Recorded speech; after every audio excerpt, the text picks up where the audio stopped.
Hello world, it's Birdo Prey 5X. It's a shitty morning here, and I decided to play some poker. So, without further ado, here is some Governor of Poker 3. Let me go ahead and make it a bigger screen. Oh, there we go. Yeah. Good morning, guys. Resolute, Richie, John Araki, Kapla. Anyone wants to come up, yes, feel free. Let me know.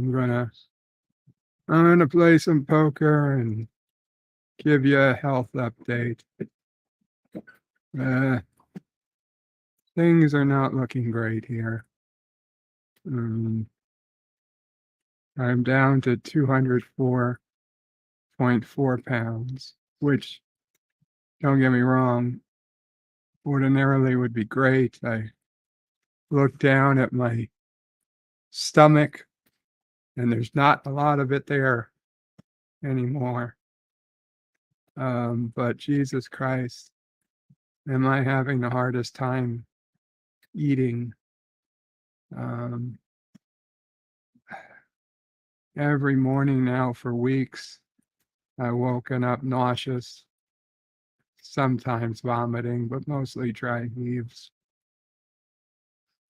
It's looking most likely, and in the best case scenario, that it's my gallbladder. They did a abdominal ultrasound.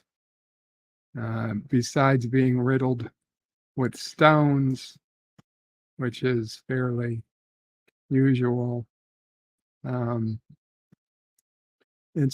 forget the term they use, porcelainized,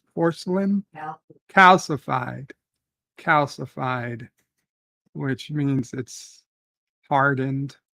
It's not mushy, not a mushy organ like it should be. God, what are these people doing going all in? This isn't a fucking cheap table. None of them have business going all in with what they had. Anyway, I'm sorry. I already won this once on Governor of Poker this morning. The 7.5 million sit and go tournament. I'm usually pretty good at it, but I've never seen people go all in here. On the cheap table, people go all in all the time just to get it out of the way. Anyway, calcified calls bladder, which granted, I haven't spoken to a surgeon yet.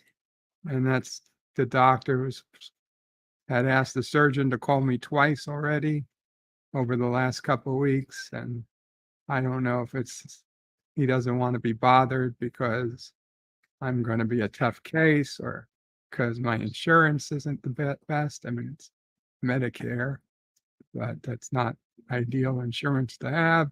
Or if the guy's just busy. I don't know. But I'm guessing since it's calcified and not as smushy as it was, that's going to mean that the chance of them being able to get it removed laparoscopically with just a few small holes is tiny, which means that it's going to be a more major surgery and take longer time to recover. And to be honest, I can't even imagine doing a minor surgery in my current condition. To do a more major surgery, it just sounds ridiculous. I don't know how it's going to go. I don't know how long it's going to take. And the reality of the situation is I'm in no condition to get to a hospital.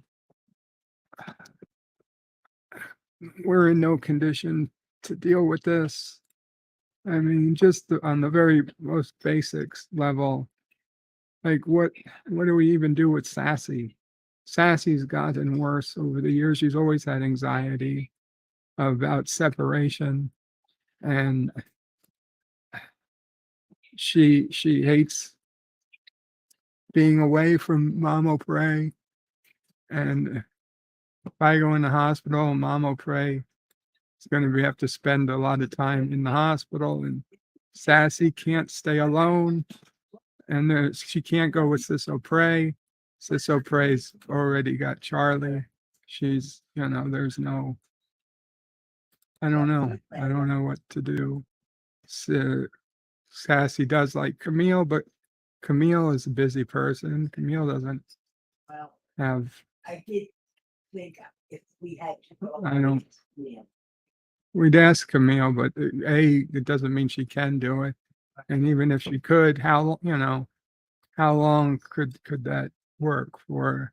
I could be in the hospital days, weeks, God knows. I don't know. I mean, and this is me, and I'm worrying about what am I going to do with my dog? And it's only making me personally feel worse. It's making Mama Pray feel worse. And I know it's like I shouldn't even be worried about this, but Look, if it got that bad, your sister would have a dog. no, she can't. What is she going to do with the dog? I- In backyard. My Sassy wouldn't be. Sassy couldn't take it Jolly all the time. anyway.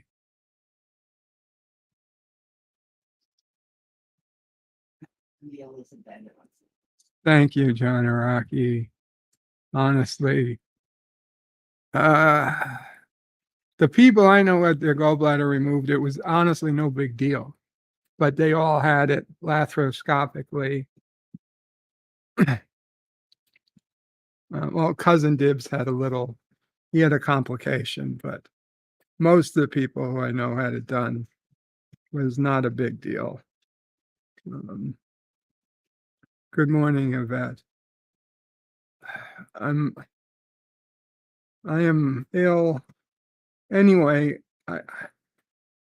the main thing I wanted to tell people, and I will do this properly on the Berto Pray 5 channel, is I don't know what's going to be happening with my schedule for the next weeks, months. I honestly, I don't know.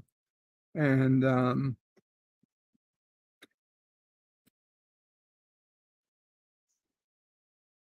I feel particularly bad for people who bought paid memberships. I'm going to ask people stop buying paid memberships for now, because I don't know what I'll be able to deliver. But you keep doing what you can while you can. Yes, I will keep doing what I can while I can. Um,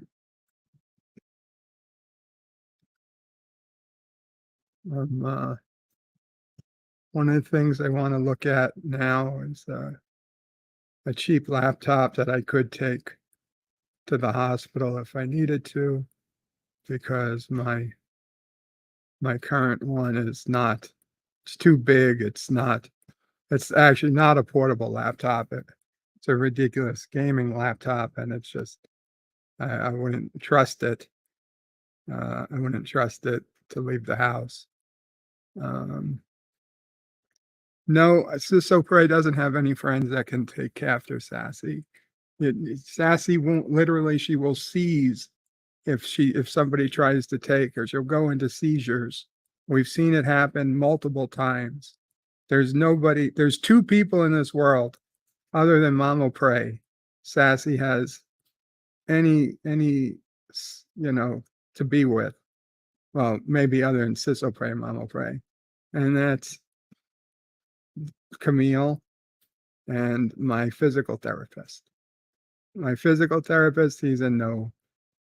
I'm sure he would, hug Sassy for a minute, but that's about it. He's not somebody who could do anything with Sassy. Camille, God bless her. She will if she can. I'm sure she will help, but she helps so many people. She doesn't have, it'd be unfair to ask her to do too much. John Araki, I'm sorry about your dad's wound, but I don't want to hear horror stories right now. Just I understand, believe me. I am a fucking horror story. I'm a walking horror story of modern medicine. Not walking, excuse me. I'm a bedbound horror story of modern medicine. I know all the things that can go wrong, because as the ICU doctor said, everything that could go wrong went wrong in my case. And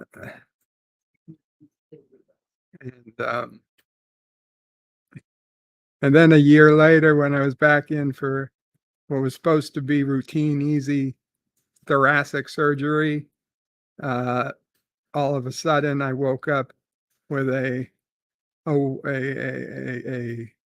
what's that? Not a wound, a cut, an incision that was half my abdomen, because they had to ditch the laparoscopic and do a full open thoracic surgery. And even then, the guy's like, I think we got it, but to be honest, we only get like 99% of it. And I had to fucking have the drainage tubes is worse than the surgery.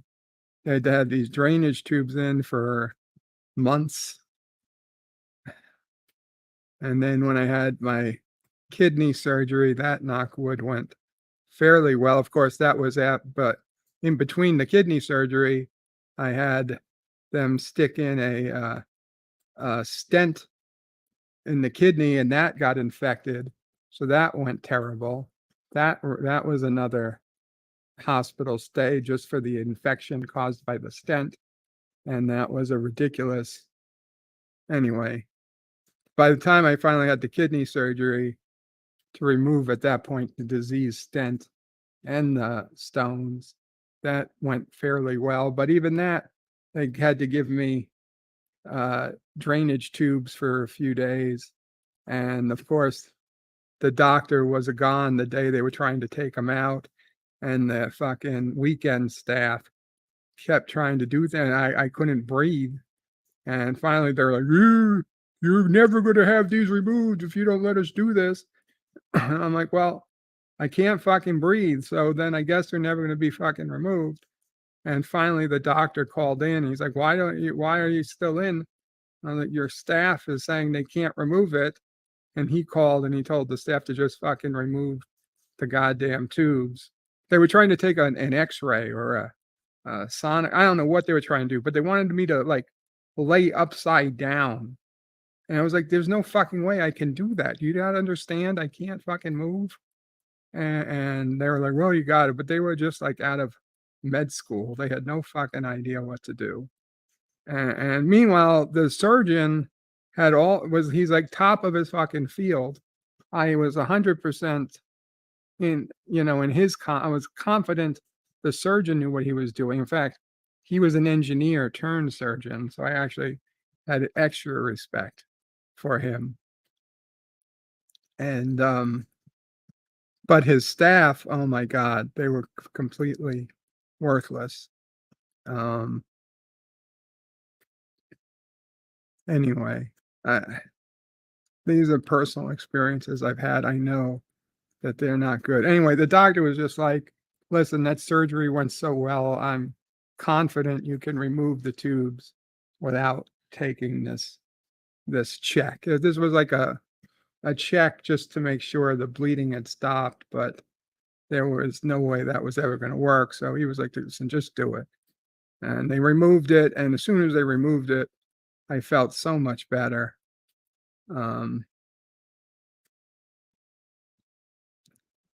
And now we've got COVID on top of everything. We're afraid, God knows what's going on at the hospitals. I didn't get the latest booster. I don't know if they're going to want me to get that before we go in. I don't know. I don't even, I just don't know. I don't know. There's so much I don't know. I have a great doctor, but it's like, she's a cardiologist. She's not an everything doctor. She's trying, but I don't, I don't know. I want to yell. I want to scream. I want to cry. And it's not going to help anybody or anything.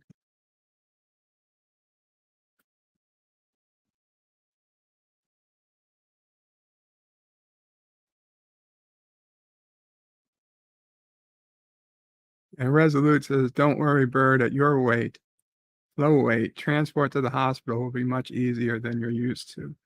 I did think of that. And I actually worried me more because it was like, at least when I was 300 fucking pounds, they tended to send big, strong guys to move me. Now it's going to be, and no offense, Mama Pray, it's going to be 2 women. Yeah. And At this point, I could throw you over my shoulder. I know, but I want to see a big guy when they're moving me in the stretcher. I don't want to see 2 Mama Prays. Oh, I don't want to be too mama. Oh, to me. And Jesus Christ. And that was before, when people were working. God only knows. I mean, listen, I love the EMTs, but for some reason, the people who become EMTs around here, they, Yeah, They're- that's you. they've been continuously getting worse to the point that I don't know. They're not doing it because it's something they're passionate about. It's like EMT companies are just trying to recruit anybody they can get, and they're going to homeless shelters and probably not even homeless shelters, but like fucking drug rehabs and prisons, and trying to like say, hey, start a new life after you get out of prison for whatever it is you did, become an EMT. And Well, no, they're not all EMTs. yeah, that's true. Not all EMTs. They're just laborers who happen to be working with an EMT, and maybe one EMT and 2 people that put on a EMT like uniform.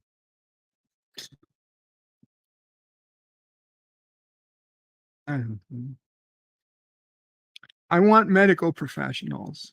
That's all I want. I want medical professionals, and not people who, if McDonald's had called them back first, would be working at McDonald's.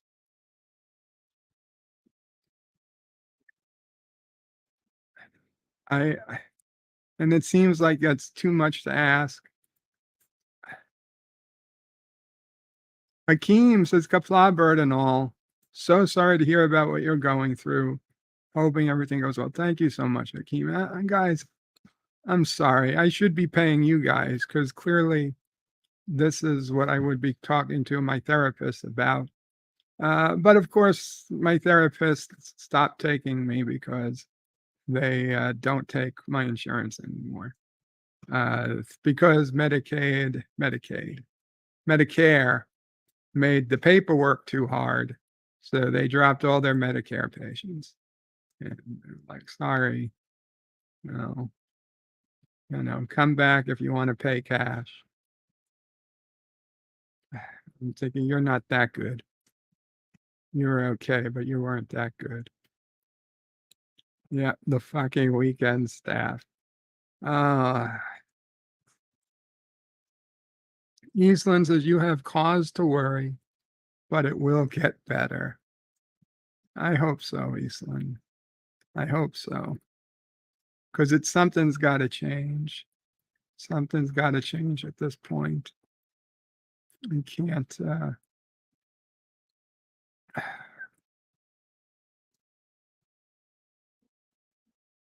can't go on like this. Professor Brainy Specs says, "Good morning, Bird. I just got here. I'm not sure what's going on, but we are here for you." Thank you, Professor. I'm complaining. I'm having medical issues. Clearly you guys have seen I've been having medical issues for a few months now.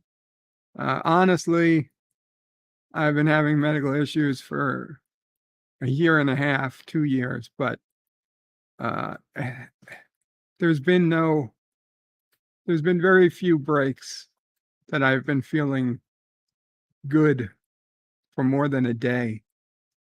I haven't had more than 1 or 2 good days, like honestly good days, in as long as I can remember since COVID. There is only one Mamo Pray, says Professor Brainy Specs. And yes, that is absolutely true. And that is another issue. Eastland Burkholder says some see an EMT as a well-paid job only. That's the problem, Eastland. I'm not even sure it's well paid anymore. I don't think it is around here. It used to be. It used to, when McDonald's used to pay $8 and EMT paid 20. Yeah, when I was in a good paying job. But now McDonald's pays 15 and an EMT probably pays $2 or $3 more. Maybe. I don't know. I'm just saying it's clearly not the same caliber of people. Okay. You used to have people who cared. The first time I went to the hospital, those EMTs, they were strong guys. They were working. They were all planning on becoming doctors or nurses. This was, something that meant something to them. They wanted to take care of people. They took an interest in what was actually wrong with you because they wanted to learn. They wanted to see what was going on. The last people that came by were like, fuck this. I got a lunch coming up in 15 minutes. Uh, you know, we, Right there. yeah, Pediatric. yeah. There was the time, Mama Pray saying, the time we told the company we needed a because I was 350 pounds at the time. Told them we need a bariatric stretcher. So it's a big stretcher because this company specialized in seniors. So they tended to have relatively small stretchers. So we requested bariatric stretcher. They sent the fucking truck out with a pediatric stretcher. That's for kids. And then we had to wait hours for them to get the correct stretcher. And then before we left, thankfully, the doctor called like, well, the doctor has surgery, so it's too late. So we had to fucking miss the appointment completely. It was a fucking disaster, a waste of a day. Luckily, it was just a day, and luckily, that wasn't a life-threatening emergency. It was life-threatening, but it wasn't an emergency. Yvette says, on the upside, while you're in the hospital, they will give you intravenous nutrients to get your weight up. No, they won't. Well, they do that here, so I would presume they do it there. No, that intravenous nutrients is actually quite dangerous. They give it as a last resort only, and when I had them, it was resulted in infection after infection after infection. I doubt they would do it. Resolute says unless they're totally incompetent, there's your problem. They will send the para-ambulance staff to get you. 9 times out of 10, they compete gym bros. They are complete gym bros. Shouldn't have any trouble with you. Maybe where you live, Resolute, but here, 9 times out of 10, they're 5'6" women who are not particularly interested in their jobs. They're arguing over who's going to drive the van, the ambulance. And they're like, I don't want to drive, you drive. No, I don't want to drive, you drive. Eastland says, I get what Bert is saying. Give a damn about the medical care you're giving and stop apologizing, please. Eastland, I have to apologize because I feel terrible. I feel terrible. I feel like I owe everybody, especially the paid members. And I can tell you this month, you're not going to get what you paid for. I don't know what next month might be like, but I don't know. Next month, we're gonna have a very large 44th birthday party. Mom, oh pray. I forgot all about my birthday. Mom, oh pray says next month we're gonna have a very large 44th birthday party. Ah, shit. I forgot all about my birthday. I literally completely forgot. It didn't even cross my mind. It'll probably be another fucking birthday in the hospital. Ah, God damn it.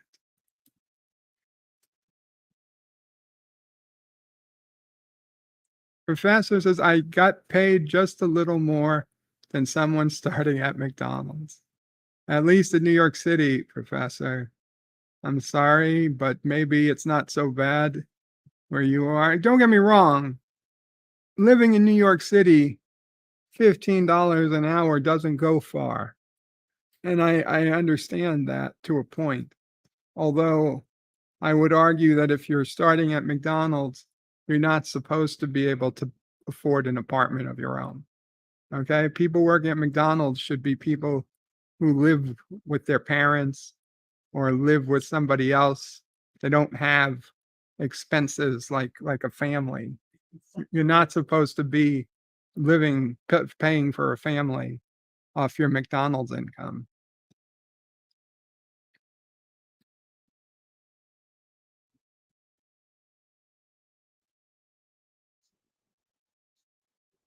Eastland says, in our community, some EMTs are caring and trying to do better. And yes, I'm sure there are caring ones out there. And some of us, I have had caring ones, and they've made all the difference when I get those guys or women, men and women who care, who are good at their jobs, are obviously, I love them. But over time, starting from 2009, or even to be honest, the first time I was in an ambulance was when I had my kidney stones. But let's just say, starting from 2009 onward, almost every interaction has been worse than the one before. Almost. And so it's like I hesitate to even think what the next one will be. May I say something? Yes, Mama. Right. Okay. I've been listening to everything you're saying. Yeah. Now, I found a big difference when we call the private ambulance companies directly for an ambulance, or we dial 911, or if it's a non-emergency Mhm. and they send the senior care. Yeah. Okay, the 911 and the senior care non-emergency ambulance are the worst. Yes. They're the ones that don't do anything. Yeah. If you call I know. directly to one of the hospital ambulance services, Yeah, those you get tend the to be the better. professionals. Yeah, yeah. But when you're in a panic, you tend to dial 911. But don't worry. If you have to go to the hospital, we'll have it all set up first. Yeah, but like, what about Sassy? What about? We'll take care of it. You know what? There's a lady around the corner. I have her phone number on. She has the two little dogs, Cindy and Eddie. Mhm. She might be able to pitch in. Joe, Yeah. these people are telling me, you ever need anything, call. She, and I think Sassy, because Sassy likes the two dogs there. I hope they're fixed. I don't know whether they're fixed, and I don't know if Sassy will like her cat, but it's worth a try. Relax. Okay? Yeah. Relax.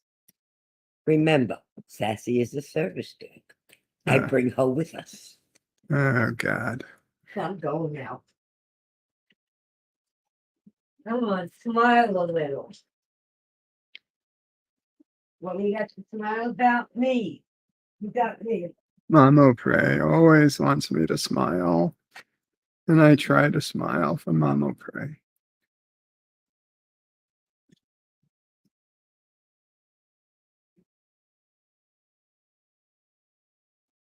LD Jesus Bird just got up. What's going on? I'm just fucking complaining. I'm complaining.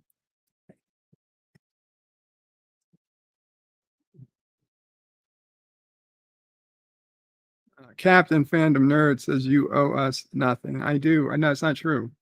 That's not true. I owe people who are especially channel members. Mike Richards is greetings from Columbus, Ohio. Greetings, Mike Richards. And Mike Richards, for somebody who's gone through what you've gone through, this must sound like I'm just weak and crying. Honestly, the Mama Pray thing, that's a whole other issue. You obviously, my biggest worry in life is, God forbid, something happens to Mama Pray. Because what do I do then? And what do I do then? I'm fucked. I mean, don't get me wrong, I would cry and cry, and obviously I miss Mama Pray, but she's 71, 2 years old, and I hope she says she's going to live for another 30 years. So, but we try to have this serious conversation, and her answer is just, I'm not going to die. I'm not going to die. Well, you know what? What if she doesn't die? What if she just breaks her arm or something? We don't have this conversation, and like, I don't know. I don't know what happens then.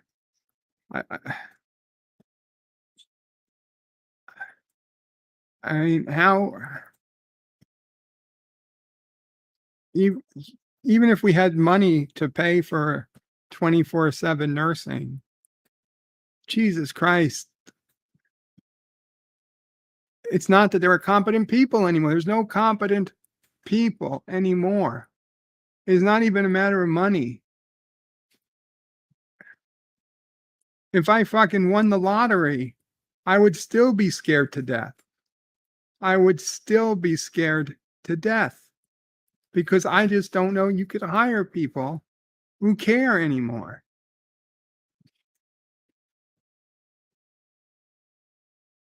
I mean, don't get me wrong, with enough money, you could hire people who pretend to care,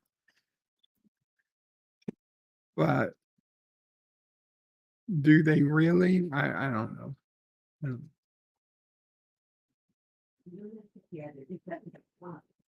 Mama Pray just came back in, said they don't have to care, they just have to be confident. I don't know. I don't know. I think they do have to care.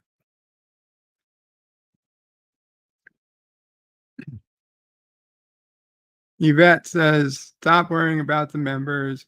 I'm sure they won't mind speaking on their behalf. Stop worrying about it. Thank you, Yvette. Thank you. resolutions. You do more than enough to justify your memberships. I appreciate that. Don't get me wrong. Listen, it was just something I wanted to say to please, guys, stop buying memberships for the time being. I mean, obviously, I'm not going to cancel. I can't cancel them. YouTube doesn't let you. YouTube doesn't let you refund, do any type of refund. But I'm not going to shut down the monetization.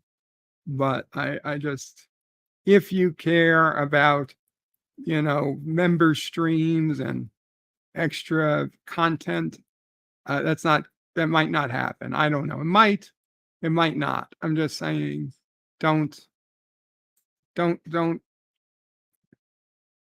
buy a membership thinking it's going to happen for the time being. I don't know how long it's going to take to get through this. Hopefully, maybe a month, maybe by my birthday, I'm all good again. I don't know. I mean, maybe this is just a fucking stomach bug that I'm going to pass and I'll feel great again. I wouldn't think that possible except for the fact that it's happened a couple of times before. And I felt good for a day. Well, maybe I'd feel good for a week or something. I don't know. Captain Fandom Nerd says Sassy will be taken care of. You can't. I understand that's what people want to say, but it's just, there's no way to be sure. More anxiety than you. I know she has more anxiety than me. That's what makes me worry about her. Honestly, to be honest,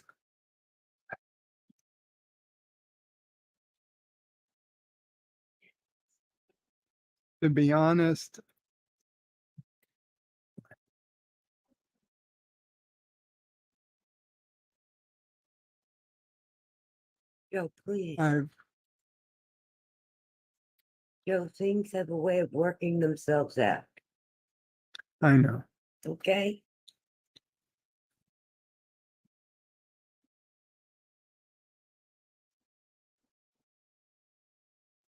I've considered the moral implications.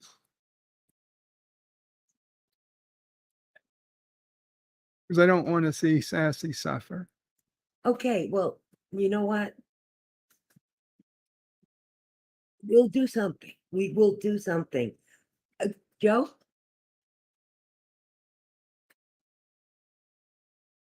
We could damn hire somebody to stay here with her. Even that, she wouldn't take to them. Well, we gotta find somebody she takes to. So please, please, please, you're making yourself sick thinking about her. Please. I gotta think about everybody. I gotta think about everything. No, you worry about yourself getting better. I'll think about it.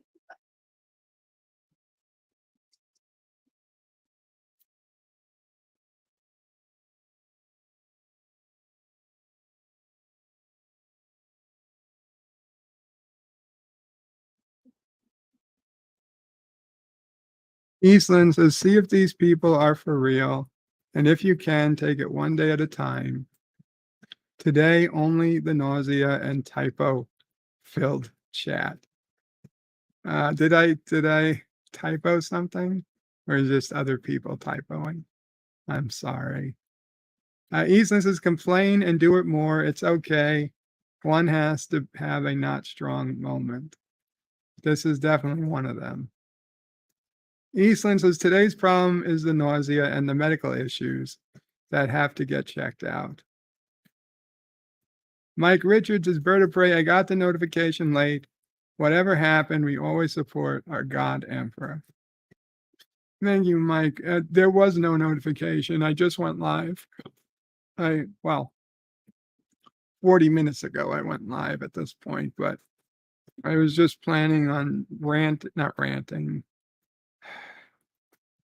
talking, and I guess I needed to talk. I needed to talk to my friends. It'd been a while.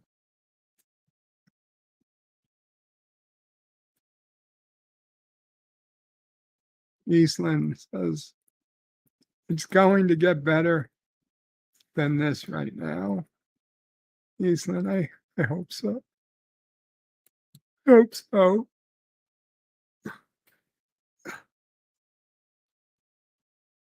Resolute says it's better to have an asshole that knows what they're doing than an idiot that cares. You're right. You are right. Kapla Arabic.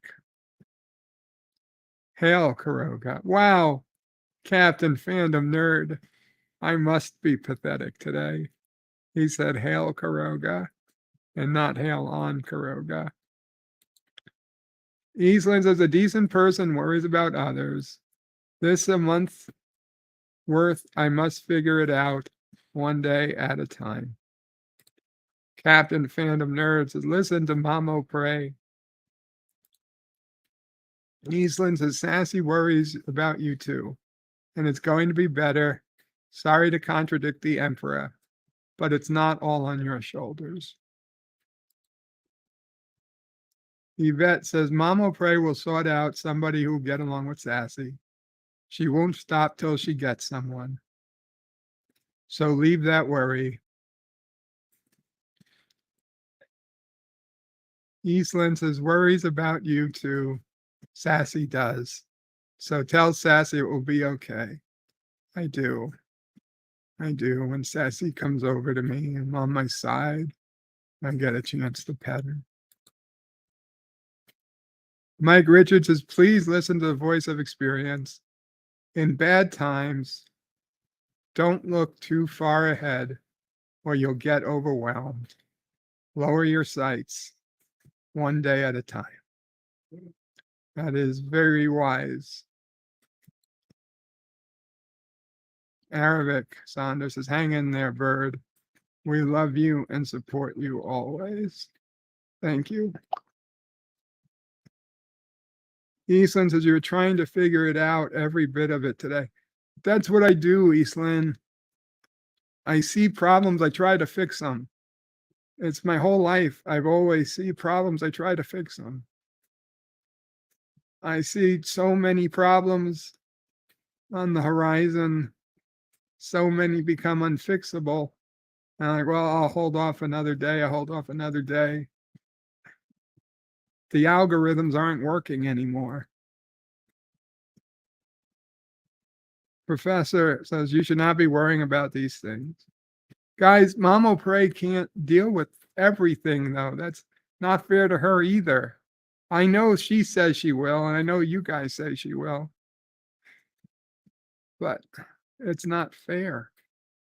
Joe, life isn't fucking fair. I know life isn't fair. It is what it is, and we make the best of what we have. Absolutely great advice, Mike Richards. Yeah, Look at that for me. I know. All right. I know.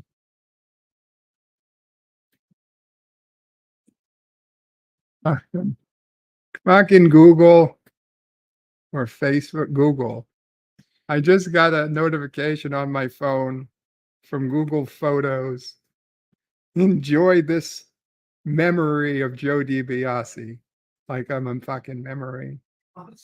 I'm just saying. And they're sending pictures from college. My first Vegas trip with Everett.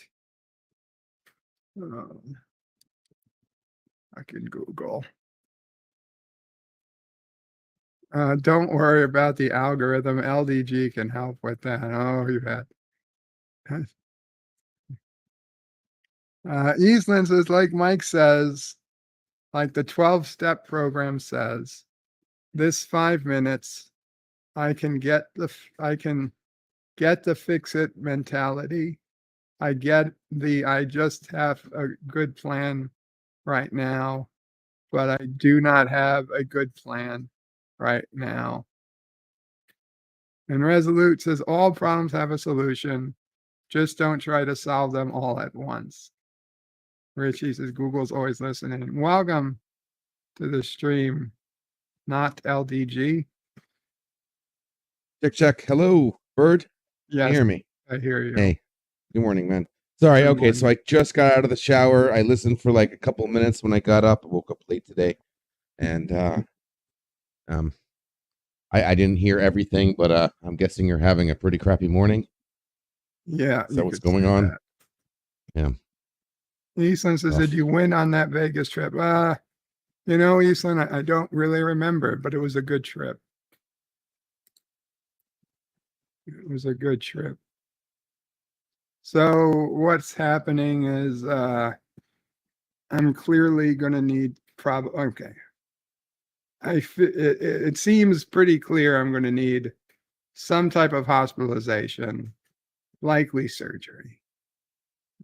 My personal thoughts is it's probably going to be harder, more major gallbladder surgery than the usual, but I don't know because the surgeon who my doctor asked to call me twice has never called. So Great. I don't even know where we are. I don't know. I don't know All right, a lot of things. So this is related to your calcified gallbladder thing that you were It talking about appears so. last Like week. yesterday, after the Twilight Zone stream yesterday, I Yeah. got super sick. I was so nauseous. I did drink and Ensure, but it was probably, I don't know if it made me more sick or what, but I had a terrible afternoon, and I finally had to end up taking Zofran, which is like a drug they give cancer patients on chemotherapy to just stop nausea. And once I took the Zofran half hour, I actually felt fairly good, but That was just masking it. I know it's just masking it. Yeah. Okay. So this morning now now I need my yogurt. Mama pray. Could I get yogurt? Because now I should take my blood pressure. Mama pray just won 4 million plus on poker. Good for you, Mama pray. Does anybody know where I can spend? Mama pray wants to spend the poker tokens as cash. If anybody will give her a 1-to-1. 1-to-1.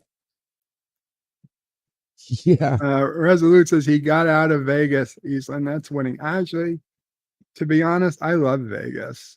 I would have moved to Vegas had things been a little different.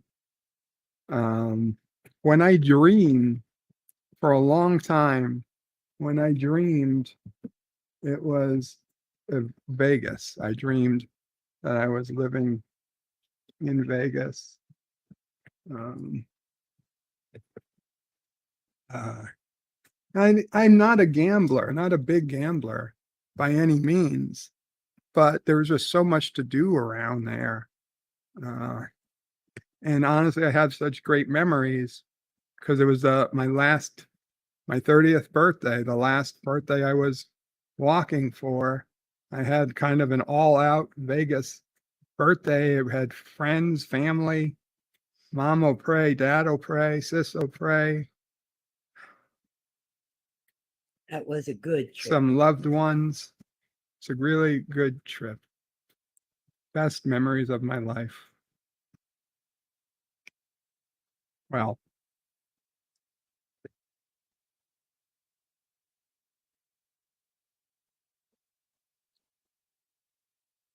sorry, I was I hear you. ill.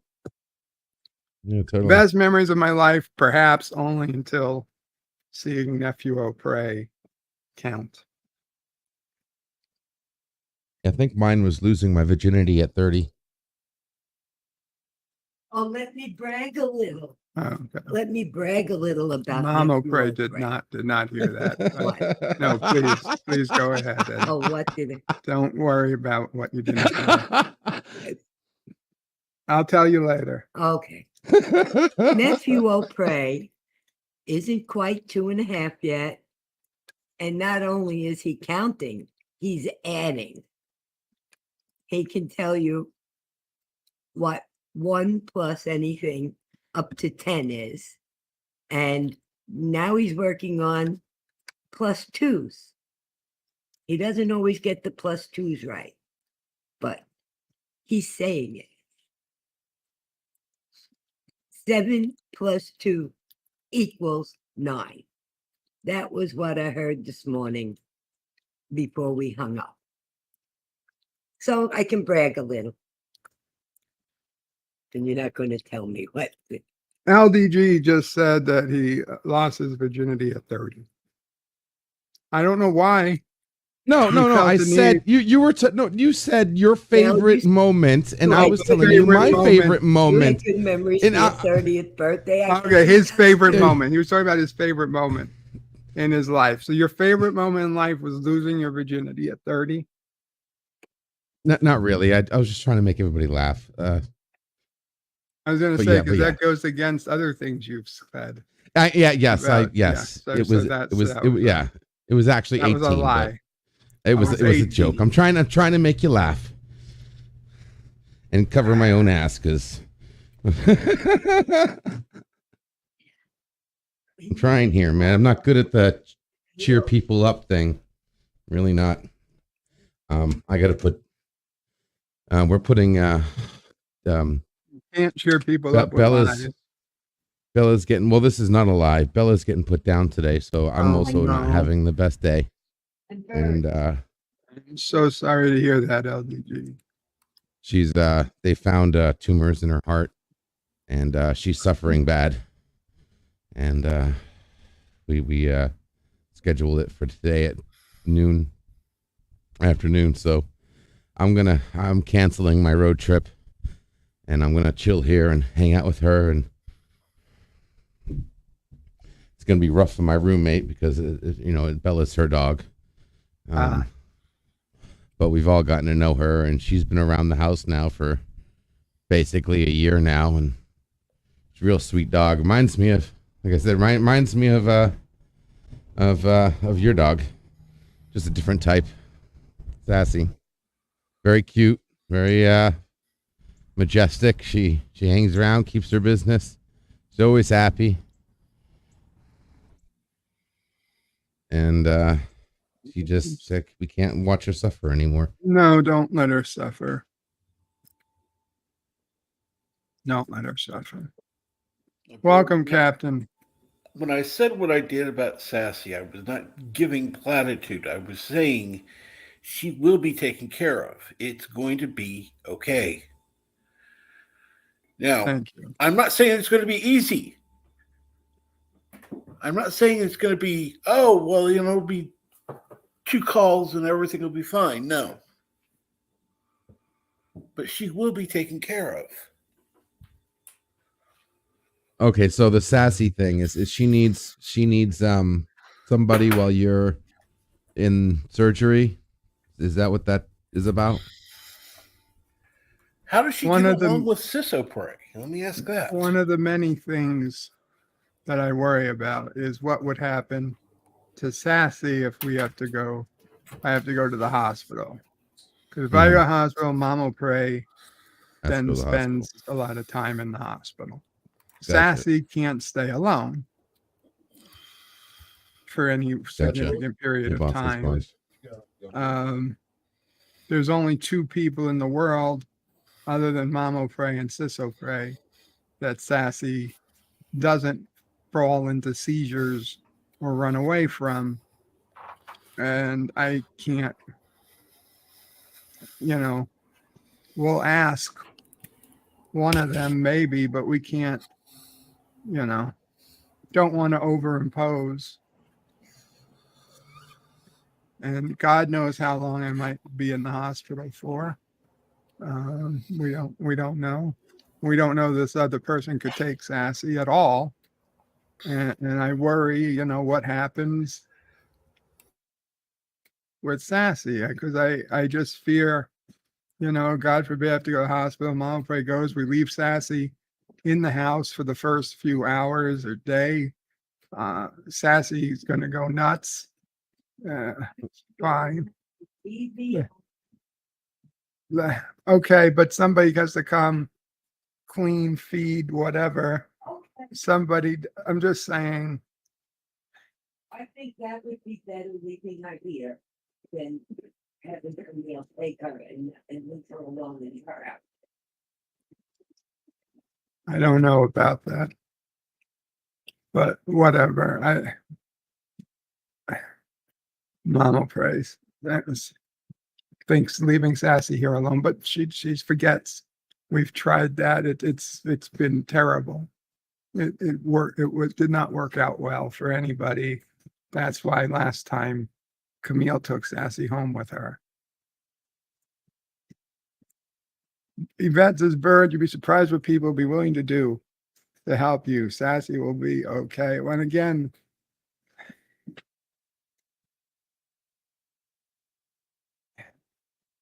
it's not that somebody off the street could say, oh, I'll help you. Because if they did and they've tried and they've all called back and said, I can't, I'm sorry. They tried to help with Sassy. And we've had people who said they would help, and then they'd call us after hours of trying to get the dog or take the dog and they were so sad that they couldn't do anything, but they couldn't.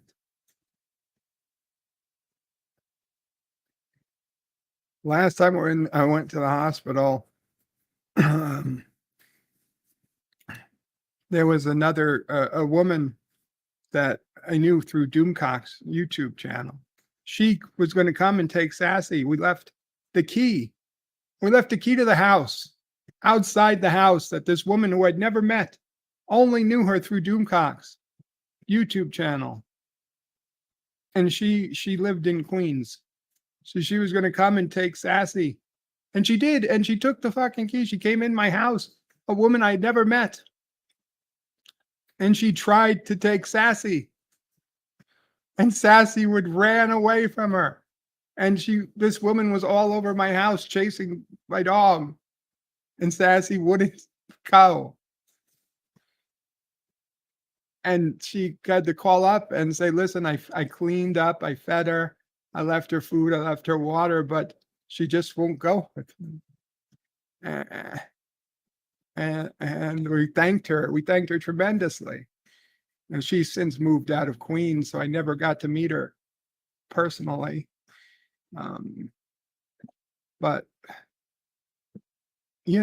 people offer, yes, but offering and actually being able to do is two different things.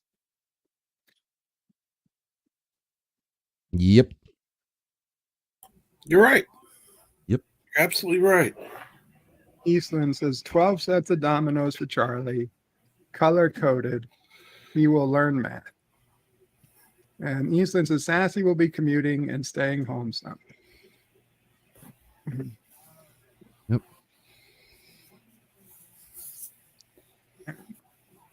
I mean, another problem.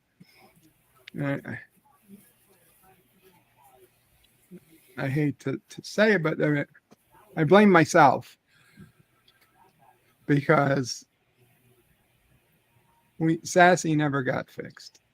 Sassy never got fixed. You don't blame yourself. Blame Sisso Pray. I do. I don't blame Sisso Pray, but Sisso Pray really wanted. Okay, so remember, Sisso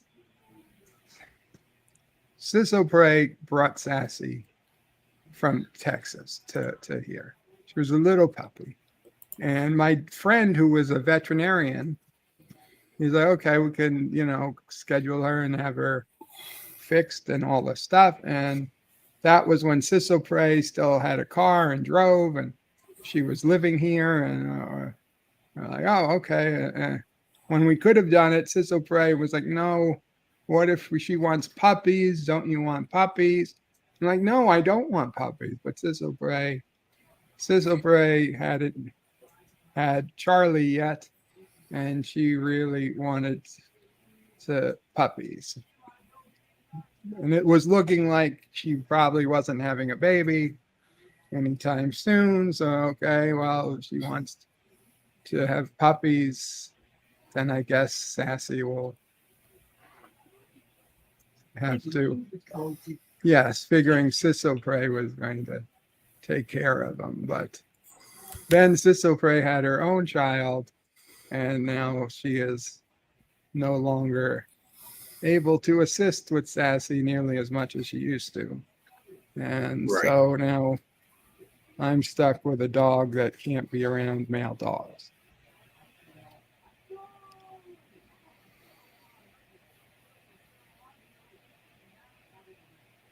And now we don't have anybody to even take Sassy to a vet to get fixed. And she would, I don't think she's too old, Ma. There's never too old. But at this point, she would probably go crazy because she wouldn't go to a vet. She's too afraid. She'd have a exactly. She'd have a seizure just trying to get her into a vet's office. So she would die. She would probably die at this point.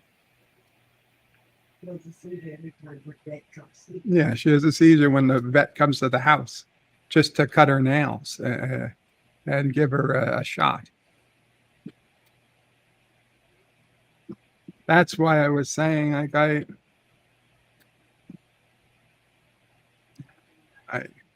don't get me wrong, I wouldn't do it, but I wonder, is it more humane to put her down than see her go crazy and berserk and suffer?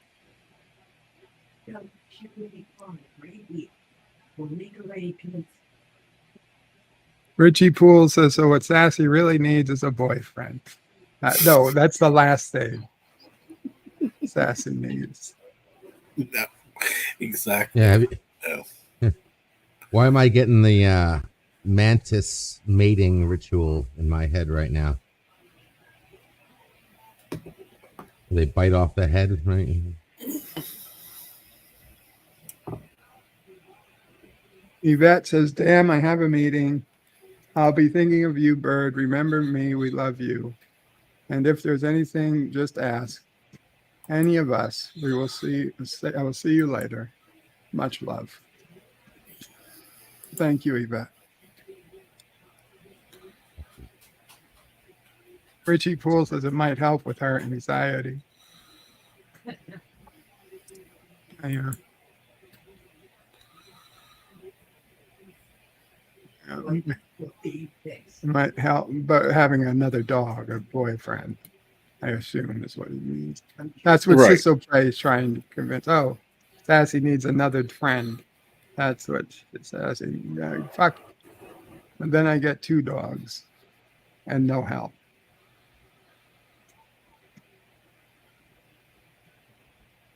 Eastland says dog and people chemistry is tricky, and Sassy is protecting our house for Bird and Mama Prey. Sassy does not want to leave home for protecting her loved ones. Except that Sassy loves to go with Camille. Sassy follow Camille or my physical therapist. She'd leave. She'd be quick to go. I don't know. Eastland says in Norway it's illegal to fix dogs. Oh, we got a Good. fucking bot. Good. I hate that word. Doesn't fix them.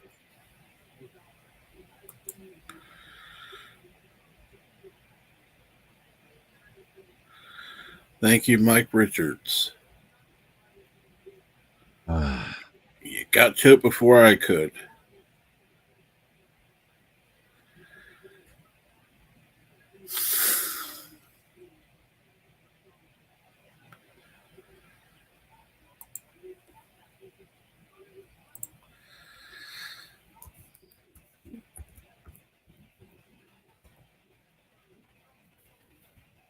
Resolutions, try CBD oil for Sassy. We did. We did. We did. Didn't do anything.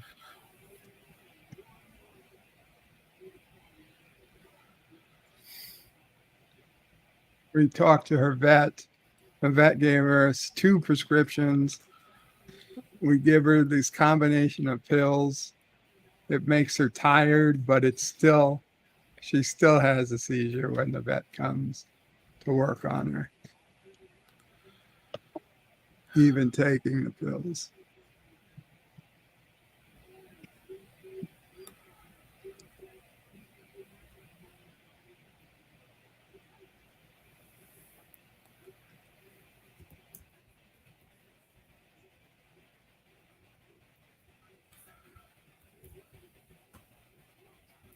Hard, man. It's hard.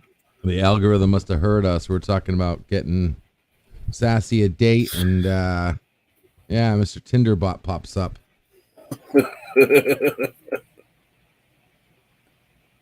What a coinky dink.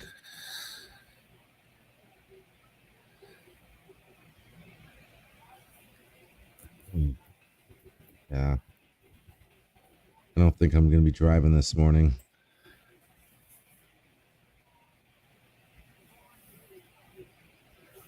I think I'll postpone till tomorrow. That was going to be your drive to advertise. Yeah. This morning, yeah. I'm all dressed up. Oh, and by the way, I grabbed the shirt out of the bag, out of the brand new clothes that I just purchased for this. And this shirt's got a big ass stain on the back. I don't know how I missed it. Now I got to go take this shirt back.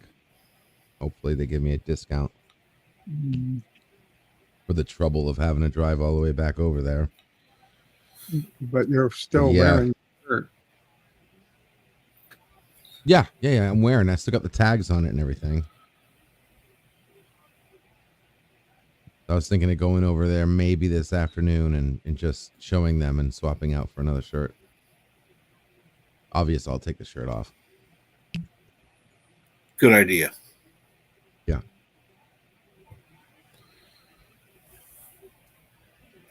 If you're risking a second thing, the No, I know. longer you wear it. I know. I'll change it.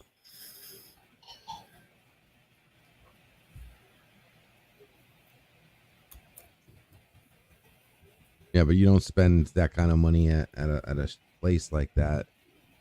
Not get a stainless shirt, for Pete's sake. If it was like J.C. Penney's, I almost wouldn't care, but the shirt was like $80.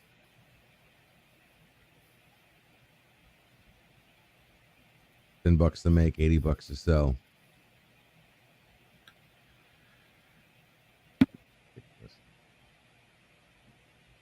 No. No, I'm gonna chill here. Matter of fact, I want to see if I can set up the laptop and hang out with Bella with you here.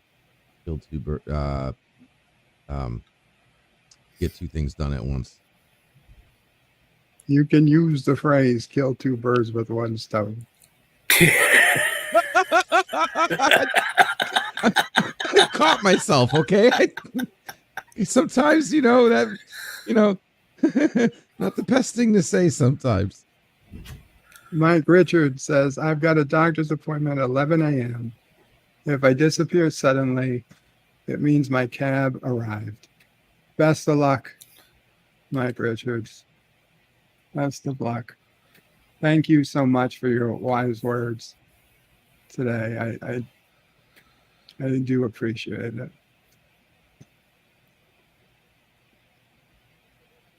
Well, I'm going to try and do a quick Wordle? tournament. I'm going to do Wordle a little bit. Let me try this. $7.5 million tournament. I can't see the chat right now. So looks like I have a new show to watch next now that I finished V. I was looking at this show called Ghosts. Anyone Ghosts. heard of Ghosts? Yeah, it's just called Ghosts. And it's about a lady who, it's about a man and a woman who inherits a house that's haunted. And she something happens that makes it so the wife can see the ghosts. I guess it's kind of like an adult Casper almost. It's supposed to be a comedy, and I only watched the first episode. And basically that's the storyline. So a family inherits a couple inherits a house that's haunted. The ghosts are in there, and they spend their entire existence, and it's all ghosts from like all the way back from that house, like everybody who's lived in that house. So there's like multiple iterations of ghosts, different families of ghosts that took over the house, including the woman who built the house, going back to revolutionary times. And so they basically they spend all their time watching whoever lives in the house. I guess they can't leave the house. I don't know. I only watched the first episode so far, so I don't know much. But they spend time, and then they watch the beginning. The first episode starts with the current lady who owned the house that died, so the other family can inherit it. And she dies, and all the ghosts are around the bed as the woman dies. And as she dies, her soul comes out of her body, and she goes, "Who the hell are all you guys?" He goes, "Oh, we've been living in this house watching you your entire life. Yeah, we're ghosts and we're trapped down here, but most people who die, they immediately just leave, and then all of a sudden a big bright light goes over the lady's head because I guess she got accepted to heaven, and she vacuums, sucks up, and disappears forever." And they were like, "Oh, damn it, another one." So they wait for the new people to come in, and then something happens. Lady hits her head and almost dies. And now she can see all the ghosts, and she's flipping out because these people in her house, and she thinks they're real people and this and that, and it starts getting a little crazy. It looks well done. The actors, the production looks well done. It doesn't look cheap or cheesy. It feels like this could definitely be better than Friends. What channel is it on? Good question. Look that up. Or what Obviously, service? you know why I'm saying that, because I'm not watching it where it comes from. American TV series, CBS. So CBS. Ghosts on CBS. Is it a current show or? It has 2 seasons. Let's see here. The series was renewed for a second season, which premiered on September 29th, 2022. So just recently. Yes, it's a current show. Season 2 just dropped. Eastland says LDG, stain on back of shirt. No, wear it there. Aha, funny, invisible stain. But gardening and doing outdoor things, wearing mostly only stained things. Richie Poole says it's a current show on CBS. And John Araki's asking if it's a remake of a British show. Is it a remake of a British show? It says here, Ghost is an American television sitcom adapted from the British series. Yeah, from the British series of the same name, created by Matthew Baynton, Baynton, Baynton, Simon Fonarby, Martha Ho Douglas. I don't know any of these names. Jim Howick, Lawrence Rickard, and Ben Wilbond for CBS. It premiered on October 7th, 2021. Series was picked up for a full season. 2022 series was renewed for a second series. And it stars Rose McCliver, McLover, Rose McLover, Utkash Undigamkar, Brandon Scott Jones, Daniel Pinnook, Richie Moriarty. Wow, there's a Moriarty in here. Asher Grodman, Shella Caraco, Devin Shadler Long. That name sounds familiar. Rebecca Wiskoski and Roman Zaragoza. That name sounds familiar too. Roman Zaragoza. Kind of a I know it looks pretty good, guys. We'll be binge watching that in the underground, which is Well, I freethenet.org/underground. came in second place, so I got my Cool. 2 million chips back. Awesome. That's not a complete loss.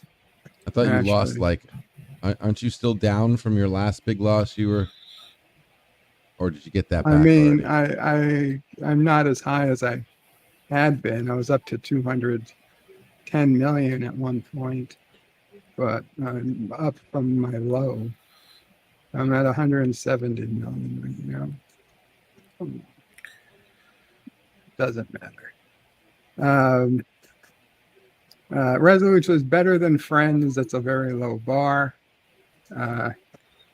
Richie Poole says, I think it's on after Young Sheldon. No, I watch Young Sheldon, but I watch it on Paramount Plus, so there's no commercials. I'll have to check it out. John Araki says, Bird, what did you used to do when you were working? Technically, a lot of things. My official title was Director of Technology and Engineering. Basically, I was both a computer IT guy and general technology for the company I worked for, which was a liquor importer, which was the company at the time that imported Jägermeister. We had recently sold off Grey Goose vodka to Bacardi. We had a lot of sakis. We were the importer of Gekkeikan sake. We had various tequilas, rums, all different types of spirits. And it's a lot of fun, a lot of travel. I was basically could decide what I wanted to do on any given day and just do that. It was kind of unreal. And it was a great job. Had a lot of fun. A lot of people I liked. To be honest, I thought I was friends with some of them more than others, I guess. One guy did come visit me in the hospital, but I was still in a coma. I never got to see him. And we kept talking for a while after I got sick, after I got home. And he was very nice. He offered anything, I wanted computer-wise or whatever, since he was another computer guy. But over time, we just kind of stopped talking. And yeah, he was really the only. Well, okay. There's also a friend, a good friend, extremely good friend. Who, at the time, she was a sister of one of my friends, who then became my friend too when I got her a job. She kind of still works for what's left. I mean, I still talk to, but in terms of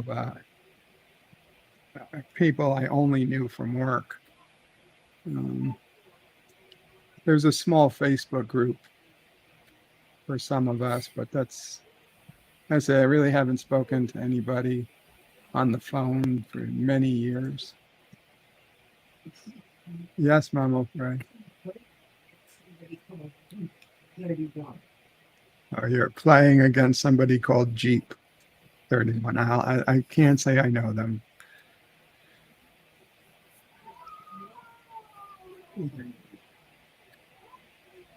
Anyway, John, I do uh, anything to do with cell phone security systems, any type of technology. You go. I went to Barbados once to look over a production line for a rum we were doing. Um, Went to France to look over a fucking factory for Grey Goose vodka. I mean, did I have any experience? No, but I was the engineer, so they sent me. It was good times. We were in, I forget the name of the, wherever in France the distillery was, and it was some small town. And I remember that the representative from this other company that met me there, and he's like, he spoke French mostly, but he had some English. And he was like, uh, please don't think our town is dirty. I was like, what? He's like, you see all this black on the buildings. He says, it's not dirt. And I was like, oh, because he has a lot of old buildings covered in blackness. He's like, it's not dirt. Don't worry. It's not dirt. I was like, okay. He's like, it's mold.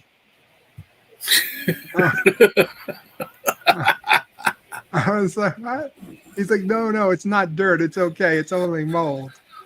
I just hysterical to myself, but obviously I didn't say it to him like that. I was like, oh, okay, mold. All that. He's like, yeah, it comes from the cheese. Oh my God. So this town, it's covered, all of its historical buildings are covered in black moss. It's mold, not dirt. Don't think it's dirt. It's mold. So much That's free better. penicillin.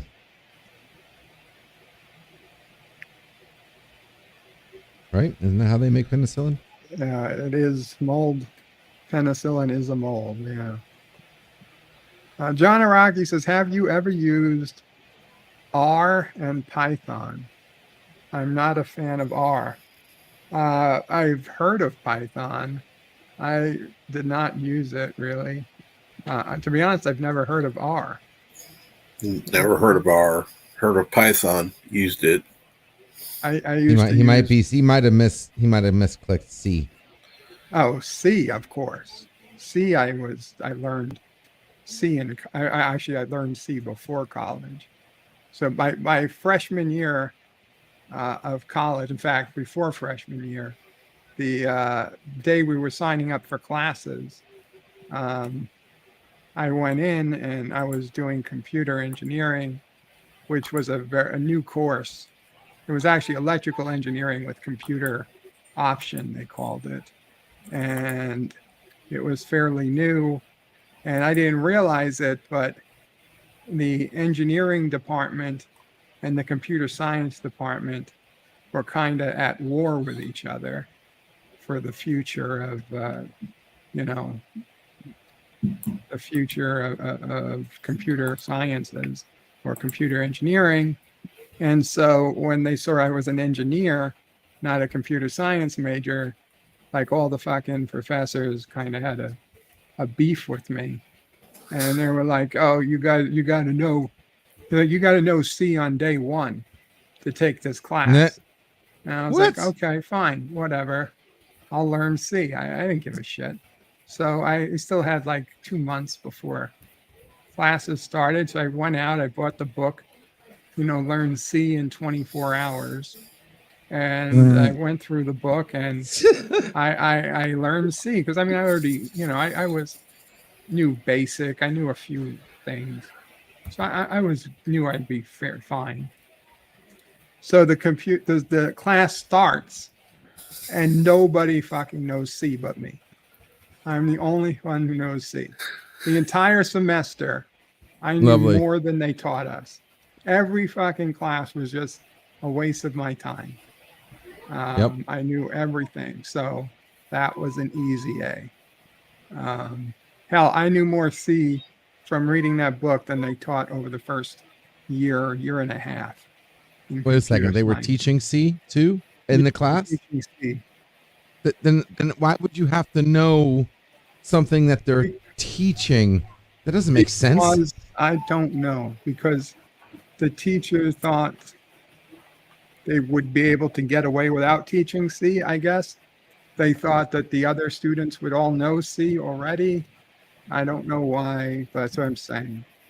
Or they were just weren't- treating you differently because you were an engineer and not a computer science major. And then another time with computer science, like the next year, the woman was like, "Oh, you're an engineer." She's like, "Yeah, I don't know if you're gonna be able to take to these concepts. It's usually people usually take this other math class first before taking this." I was like, "Well, in my syllabus, I don't have to take that math class at all."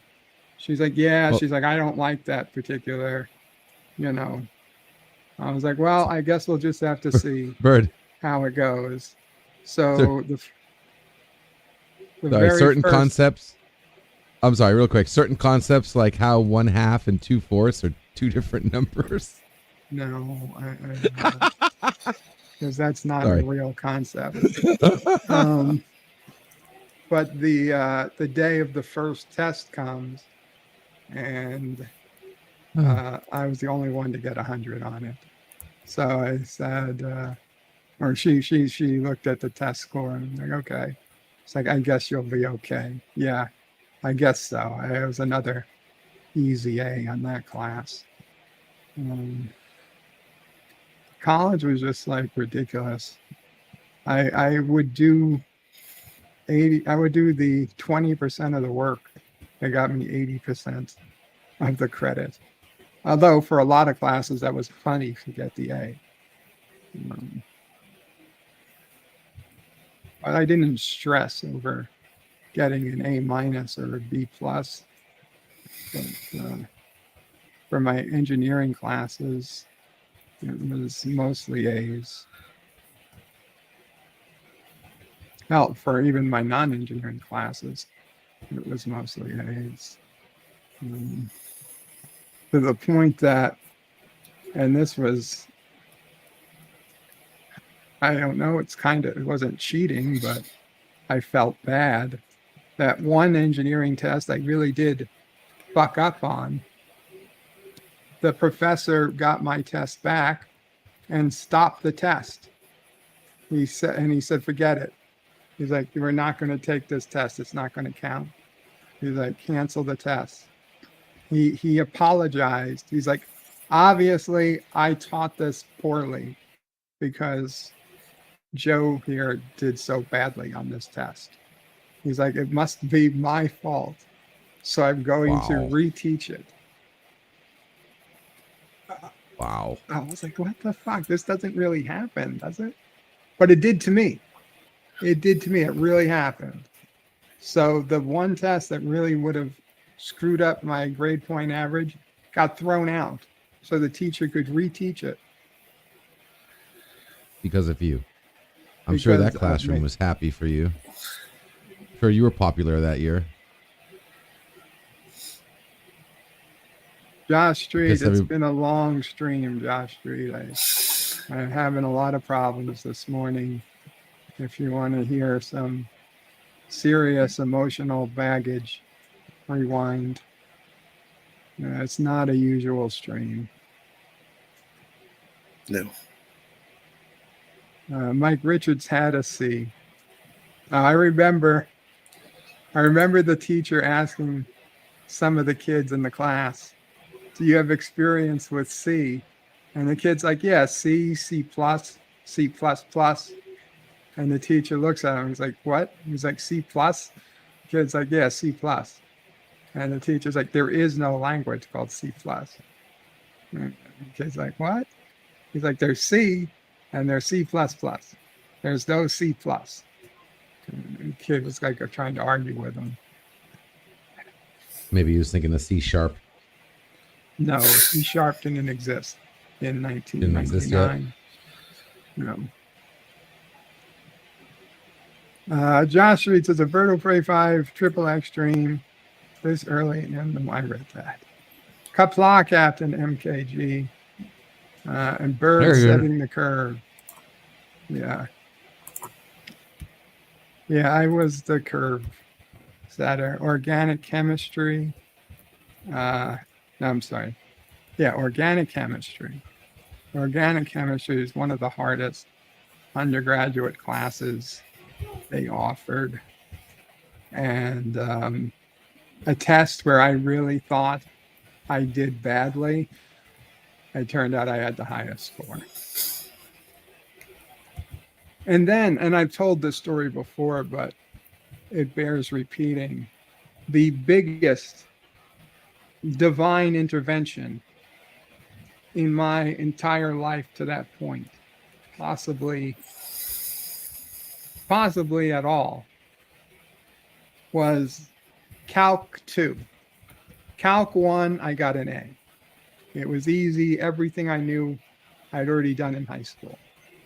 Calc 2, and again, I don't want to blame the professor because she was a woman, but she happened to be a woman.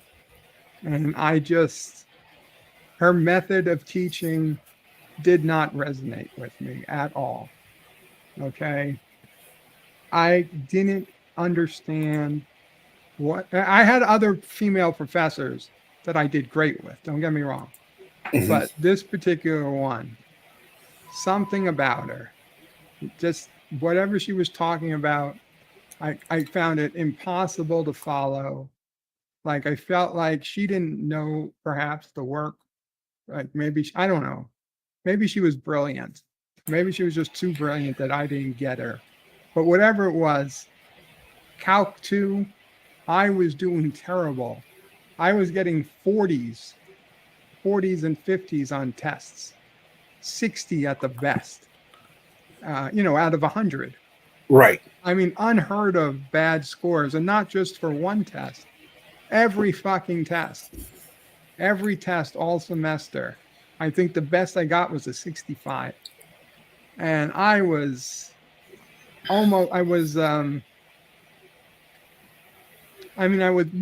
kind of panicked, but I was almost not in shock. What is that? Blinded. Mm-hmm. In denial. I was in denial that I was doing so bad in this class. That I mean, when the day came for the final exam, I mean, I really would have needed to get like a perfect 100 to have any hope of passing the class mathematically. And I'm sure as hell didn't get a perfect 100. To Right. be honest, I think I probably did pretty shitty on the final exam. Well, unfortunately, it turned out that the professor's father passed away. So she wasn't there to proctor the final exam. Another professor was, but it was still the other teacher's exam. I handed it in. I didn't think about it. I was like, oh shit, I guess I'm finally going to have to deal with failure in my life. I don't know if I fail this. I mean, I could retake the test over the summer, but I had plans to work that summer, and God knows what would have been had I failed. Well, a couple of weeks later, we get our final report cards, and it turns out I got a B. And I was shocked. I was shocked. It's like a B. How could I possibly have gotten a B? I would have killed to get a C. There was no way. There was absolutely no way I was supposed to get a B. But I was like, maybe she was just so distraught. She gave everybody, I don't know, that she gave everyone a B or what, or that because I just realized something went wrong. And I would have left it at that. But then the next semester began. And in Calc 3, I started, and the first day of class, the professor asked me and two other students to stay behind after class. And so he calls us over. He's like, listen, he's like, you guys aren't supposed to be in this class. I mean, he waits till the end of class to tell us. He's like, why? He's like, you failed. He's like, because you're on a list, you failed Calc 2. You can't start Calc 3 until you finish Calc 2. And so I was very defensive. I was like, I don't know what you mean. I got a B. I'll bring in my report card and show you. And he was like, oh, no, if you got a B, then must be my mistake. Don't worry about it. If you got a B, okay, fine. And I don't know what happened about the other kids, but so the next day the teacher gave a quiz on the first week's work of Calc 3, and I got a perfect 100. So any question this teacher had about my work, I assume he put it out of his head. I mean, I got 100. In fact, I was pretty sure I was the only one to get 100.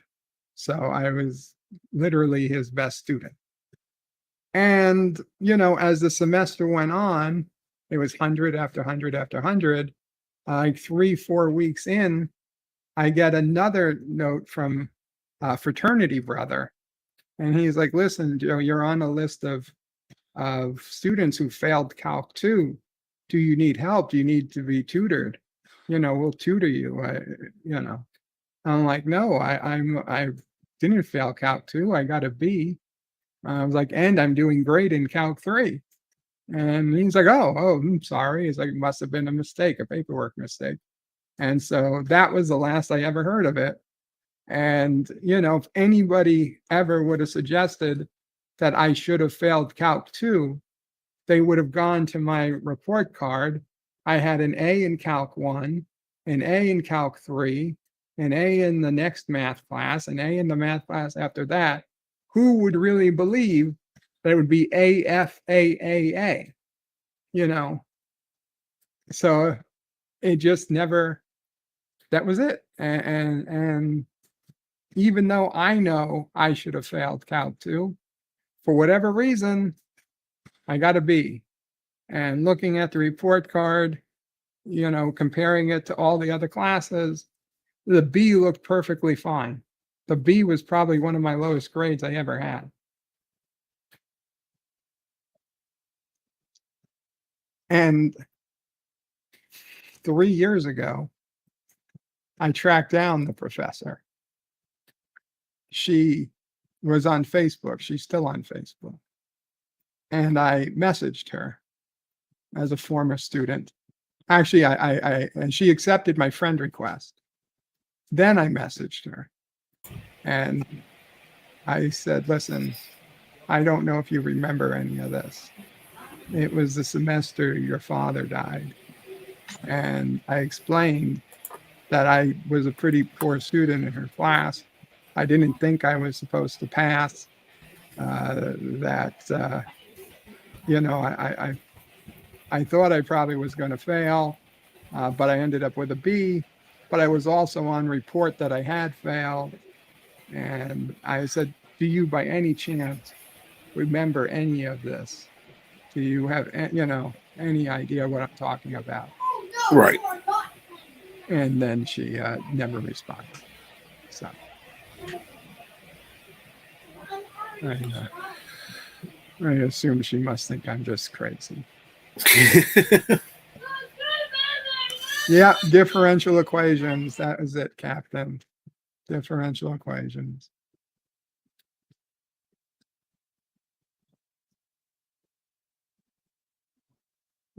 Josh says, Bert, I took a final that was only able to study for 5 minutes before class and only missed one question. That's great.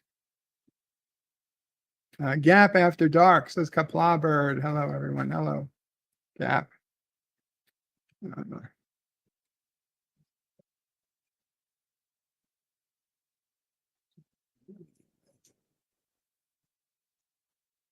I guess, John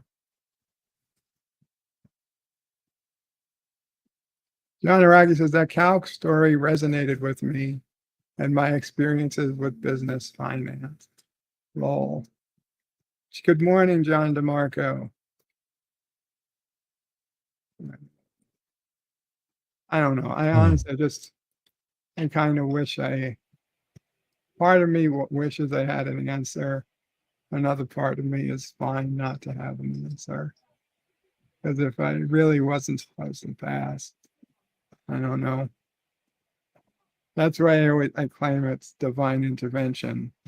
Had I not passed that calc class, so many things would have been different in my life.